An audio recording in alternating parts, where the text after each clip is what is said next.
President Cyril Ramaphosa has signed into law the Marine Pollution Amendment Bill, which provides for measures to better protect our oceans from ship-related pollution.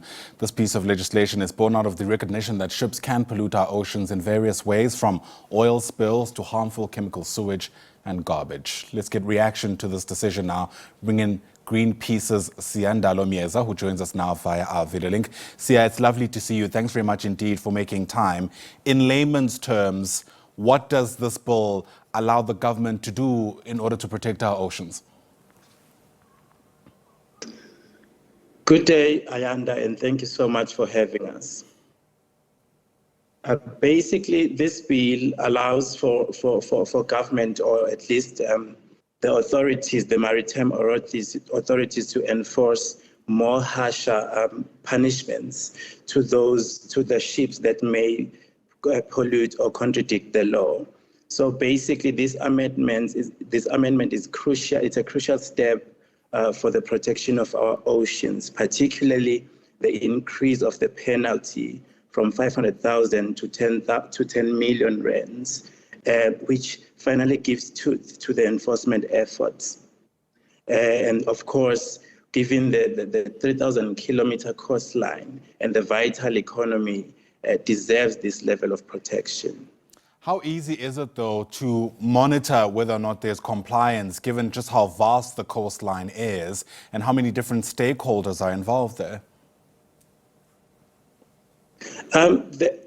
Thank you, Anna. The ocean economy is quite complex, and the law enforcement and the laws that govern it, it's quite a myriad of laws, which makes it a rather tough process to enforce. But also this bill provides that kind of opens way for more resources to be allocated to maritime authority enforcement, but also more effort needs to be put in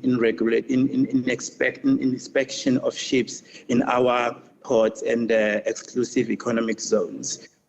While this would be a tough process, but this bill allows for more room for improvement and punishment for those who contradict the law.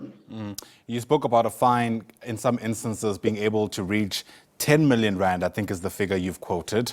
I wonder, and I'm not in the space at all, but how much of a deterrent do you reckon that is? Because in other instances, we know major companies, multinationals that may very well operate on the coast are simply happy to pay that fine and continue with whatever pollution they may have been involved in. Now, that's the issue. That's a very tough part of this, of enforcing such laws, and especially in the coast, where it's easy to duck and dive and really hide behind the distance and everything. But I do believe that the intention of having 10 million as I don't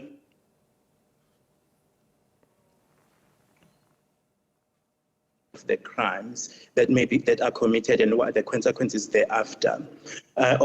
More resources need to be put in place, and more planning and strategic placement of resources need to be put in place so that our oceans are better protected. And of course, the large corporates do not get ahead with just polluting and paying, but more of complying and making sure that the biodiversity of the coast is protected in better ways.